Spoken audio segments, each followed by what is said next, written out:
नमस्ते सबैजनामा। आज म पावर पोइन्ट प्रेजेन्टेसन कसरी बनाउने भन्ने भिडियो लिएर आएको छु र पक्कै पनि यो भिडियोले तपाईँहरूलाई एकदमै सपोर्ट चाहिँ गर्नेछ। Let's try with me. तर सुरु गर्नुभन्दा अगाडि यदि यो च्यानलमा नयाँ हुनुहुन्छ भने कृपया लाइक, कमेन्ट र सब्सक्राइब चाहिँ गरिदिनु होला। हस्, थ्याङ्क यू। आज म तपाईँहरूलाई यो टाइपको प्रेजेन्टेसन बनाएर देखाउने छु। त्यसको लागि सुरुदेखि लास्टसम्म भिडियोलाई स्किप नगरिकन स्टेप बाई स्टेप चाहिँ हेर्नुहोला र लास्टमा चाहिँ एकदमै राम्रो प्रेजेन्टेसन बनाउन सक्नुहुन्छ। त्यसको लागि सुरुदेखि लास्टसम्म चाहिँ स्टेप बाई स्टेप चाहिँ हेर्न सक्नुहुन्छ। अब यो टाइपको प्रेजेन्टेसन बनाउनको लागि पावर पोइन्ट प्रेजेन्टेसन चाहिँ ओपन गर्नुहोला र म अब सुरु गर्न चाहन्छु। अब सुरुमा इन्सर्टमा जानुहोला।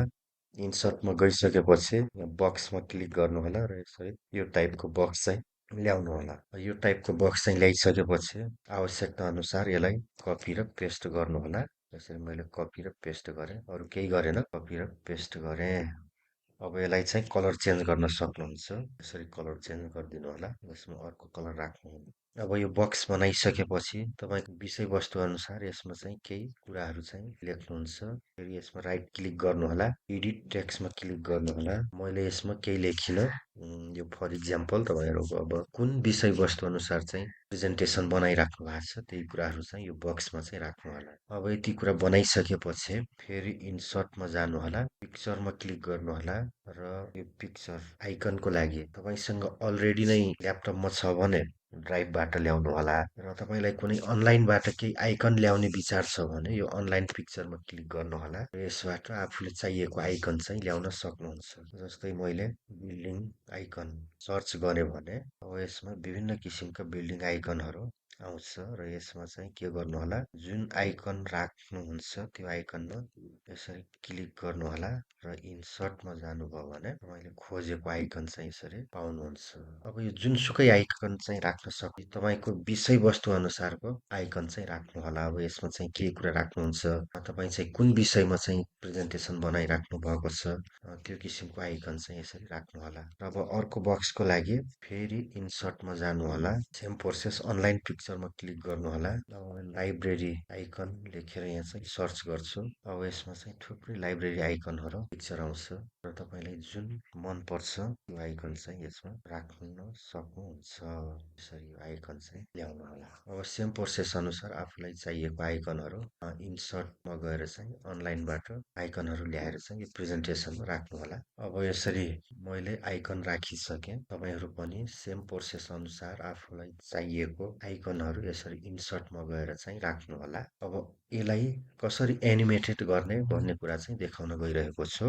स्टेप बाई स्टेप हेर्नु होला। त्यसको लागि यो पर्सेन्ट, यो जुम इन र आउट छ, यो जुमलाई चाहिँ कम गरेर पिक्चरहरू एक साइडमा यसरी राख्नु होला। एक साइडमा चाहिँ यसरी राख्नु होला, कुनै साइडमा पनि राख्न सक्नुहुन्छ। अब एनिमेसनको लागि सुरुमा जुन पिक्चर, जुन आइकन चाहिँ प्रेजेन्टेसनमा ल्याउन चाहनुहुन्छ त्यसमा क्लिक गर्नु होला। क्लिक गरिसकेपछि एनिमेसनमा क्लिक गर्नु होला। एनिमेसनमा क्लिक गरिसकेपछि मोर इन्ट्रान्समा जानु होला। मोर इन्ट्रान्समा गइसकेपछि एउटा बक्स खुल्छ, त्यो बक्समा बिगिनमा क्लिक गर्नु होला। बिगिनमा क्लिक गरिसकेपछि फेरि एड एनिमेसनमा जानु होला। एड एनिमेसनमा गइसकेपछि मोर अप्सन भन्ने यो बक्समा अप्सन छ, त्यसमा क्लिक गर्नु होला। यहाँनिर हेर्नु होला लेफ्ट र राइट छ। पक्कै पनि त्यो आइकन प्रेजेन्टेसनमा ल्याउनको लागि राइटमै क्लिक गर्नुपर्ने हुन्छ। अब राइटमा क्लिक गर्नुभयो भने यसरी एरो आउँछ।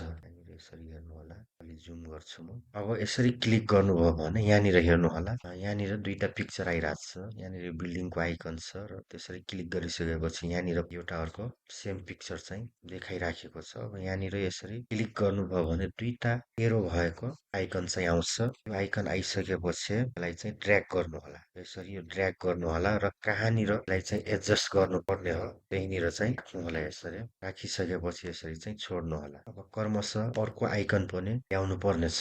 अर्को आइकन ल्याउनको लागि सेम प्रोसेस गर्नु होला। यसमा क्लिक गर्नु होला, एनिमेसनमा जानु होला, फेरि एड एनिमेसनमा जानु होला, मोर इन्ट्रान्स इफेक्ट बिगिनमा क्लिक गर्नु होला, फेरि एड एनिमेसनमा जानु होला, मोर अप्सनमा क्लिक गर्नु होला, यो राइटमा चाहिँ क्लिक गर्नु होला। राइटमा क्लिक गर्नु हो भने यहाँनिर हेर्नु होला, यसरी यसको कपी भएर आउँछ, यसरी राइट साइडतिर आउँछ। अब यसलाई के गर्नु होला, यसरी दुईटा एरो आइसकेपछि यसलाई पनि के गर्नु होला, यसरी ड्र्याग गर्नु होला र जुन त्यहाँसम्म चाहिँ यसरी ड्र्याग गरेर छोड्नु होला। अब लास्ट पिक्चर यसमा नै क्लिक गर्नु होला। अब प्रोसेस सेम नै हो, बुझिसक्नु भयो।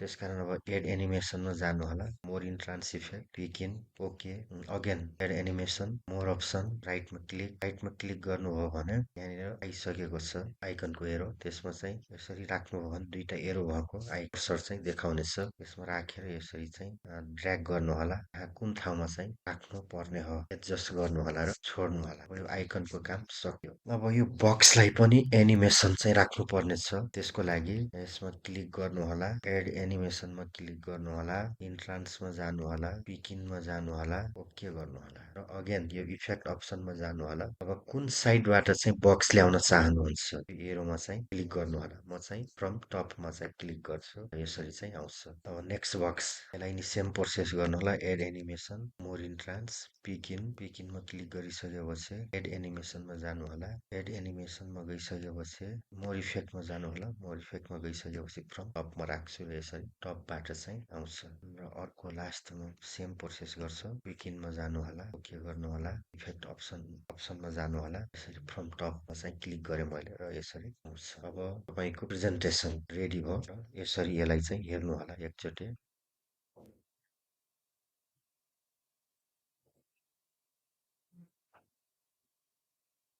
अब यो आइकनलाई चाहिँ सँगसँगै ल्याउन चाहनुहुन्छ भने यो दोस्रो आइकनमा जानु होला, क्लिक गर्नु होला, यो स्टार्ट छ, अनक्लिक छ, यो क्लिक गरिसकेपछि ल्याउन चाहनुहुन्छ भने अनक्लिकमा राख्नु होला र यो सँगसँगै सुरुको आइकन सँगसँगै ल्याउन चाहनुहुन्छ भने विथ प्रिभियसमा क्लिक गर्नु होला र सुरुको आइकन आइसकेपछि अर्को ल्याउन चाहनुहुन्छ भने आफ्टर प्रिभियसमा चाहिँ क्लिक गर्नु होला। यो तपाईँहरूको चोइसमै हो। मैले चाहिँ यो विथ प्रिभियसमा राखेँ, अर्को आइकनलाई नि के गरेँ मैले विथ प्रिभियसमै राखेँ। अब एकचोटि यहाँ हेर्नु होला।